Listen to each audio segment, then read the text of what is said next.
ክብር ቢሆን ዝና ቢሆን ንብረት ቢሆን እያለም ቢሆን የሚመጣም ቢሆን የሄደውም ቢሆን የማያልፈው አንድ ነገር እዚህ መድረክ ላይ የሚያሳፍድ ተጽፎልኝ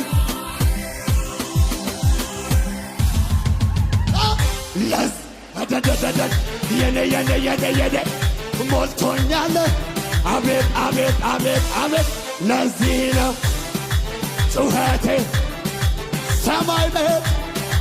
አቤት አቤት አማላጅ አንድ ነው ከአብ ያስታረቀን ሞታችንን ሙቶት ሕይወቱን የሰጠን በእኛና በእግዚአብሔር መካከለኛው ኢየሱስ ይባላል ቤዛ የሆነው ናና ኢየሱስ ጌታዬ